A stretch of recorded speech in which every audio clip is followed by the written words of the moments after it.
Omuwendo gw'abakadaama abafiira ku kyeyo gweyongedde obungi.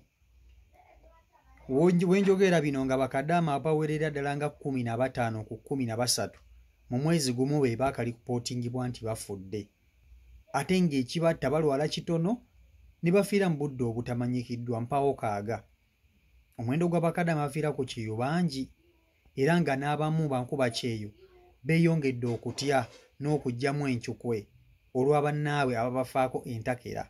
Ekituufu kiri nti bakadaama bafudde mu budde obutono, bakadaama bangi bafudde. Akatambi koolabaako, oyo kadaama yafiiridde mu buliri era nga mannya ge ayitibwa Gwokyalya Fatuma. Yafiiridde mu buliri, teyafiiridde mu ddwaliro kubanga bw'omanyi nti omuntu okeera ku makya n'agenda mu ddwaliro okwejjanjaba ziba ssente nnyingi. Kadaama ono alabika abadde abeera Dubai era nga tabadde mu kiyumba. Ndowooza bano Kaliwale yes. Nkola guno naguli babicuba. Ebiseera ebisinga babeera mu Dubai nga tebalina na mpapula zibakkiriza beera mu Dubai. Naye ng'akola guno naguli.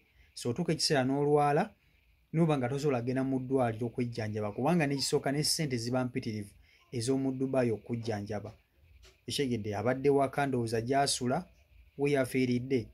Kati gwe wenna amanyi Gwokyalya Fatuma yafudde. Yafudde Gwokyalya Fatuma. Kibi nnyo, kibi ddala.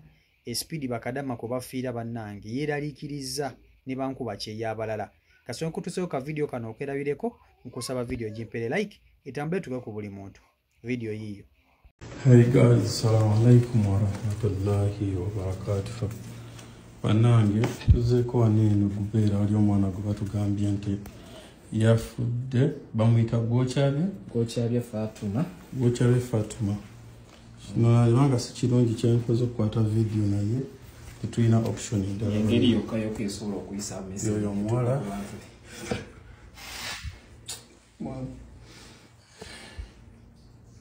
Mwana asobodde okuba ng'afa naye tugezaako okunoonyereza kiki. Tugezaako kunoonyereza n'amumanyi bambi mutusonyiwe kubanga tukutte vidiyo.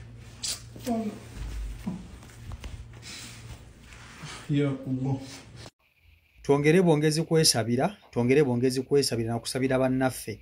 Bw'obanga oli eno Kampala, Uganda, ng'olina omuntu waali ebweru, ky'olina okola kwongeramu bwongezi sala kumusabira. Kankubulira ekintu kino nti bakadaama bano bayita mu bintu bingi. Okusomoozebwa okusinga kubasinga okuyitamu kwa bujjanjabi. Okimanyi nti kadaama asobola okulwalira ku kyeyo ne obujjanjabi nga kizibu okubufuna. Nga ne ssente olaba omuntu osobola okumulaba ng'akola akeera ku makya n'akola n'omulaba nga nti afuna akakadde kamu $20,000 kubanga bakadaama ze bafuna. Abamu bafuna kamu 2 miliyoni 2 naye obujjanjabi bwa bbeeyi nnyo mwezi ensi.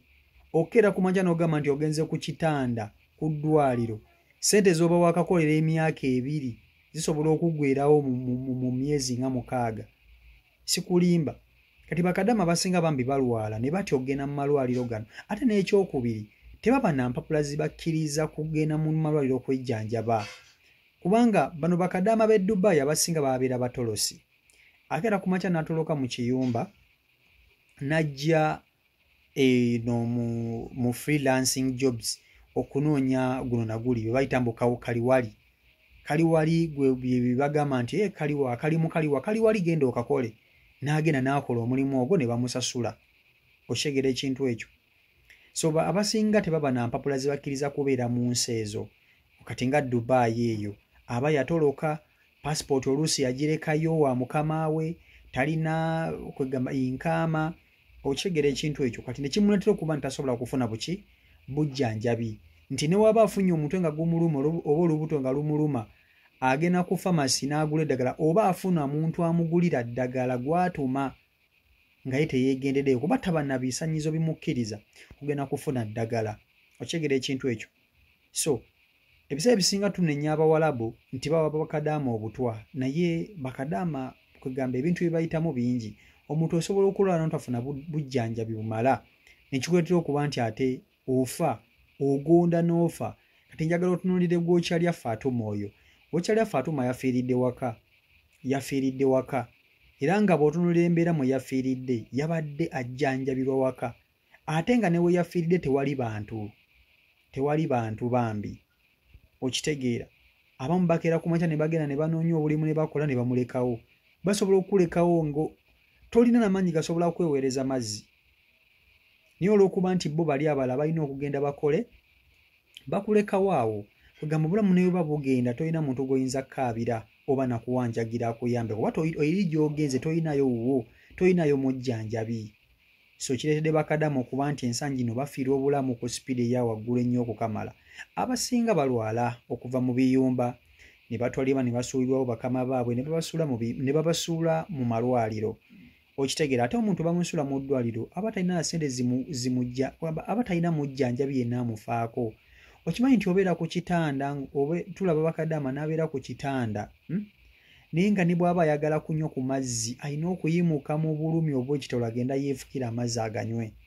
Okitegeera ne bw'abeera kulinga ataawa abasawo babeera nga babeera bize ova ku muntu nti alina omujjanjabira amubeerako awo nti olina kyoyagala n'adduka n'akireeta emmere n'adduka n'agireeta. Kati bakadama bano balaba abasinga basuulibwa mu malwaliro nga ne ssente ze balina okukozesa okulya emmere bakama baabwe kadi bazibaggyeko ne kiteeka obulamu bwabwe mu matigga.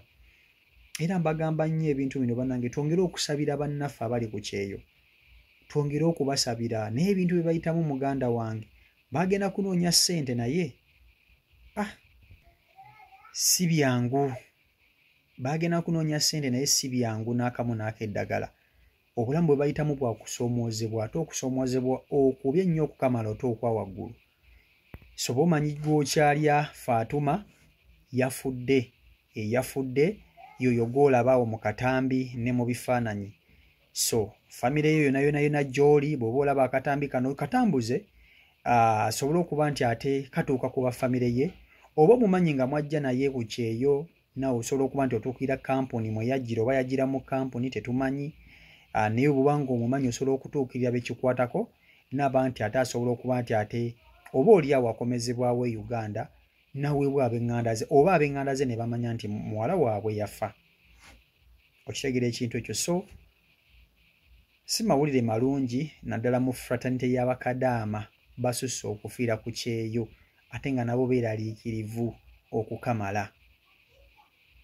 Michael Uganda YouTube channel kwoli mwebale kuba nti ate mugoberera, mwebale kusubscribinga, mwebale kulikinga, mwebale commentinga na kusharinga.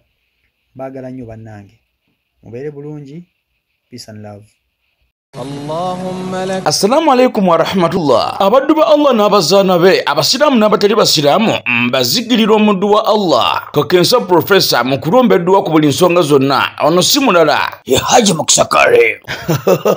Subhanallah. Ono alumbeddwa ezitebenkeza obufumbo, edduwa ezikuwa obwenkanya nga wanyagibwako ebibyo oba nga waferebwa, edduwa ezigulawo enzigi erimu abaagala ogenda ku byeyo n'obeyuka mu nsi eno. Mwe abali ku byeyo abaagala empapula z'obutuuze, edduwa weeziri, edduwa ku ndwadde, edduwa ezikuuma ekintu kyo, edduwa ezikuba abalabe, edduwa ezikuba abalogo, edduwa ezikuba abasezi, edduwa maama nnyabo mmenye kindeke ki na buli dduwa yonna gye baweetaze. Ate nno ku buli nsonga nkimanyi omwetaaga mukubire ku 0778 92 91 oba ku 0789 63 19 nkaaga. Osobola omusanga ewuti okulwa emitiiyana ye Haji Mukusakale. Salamu alaikum.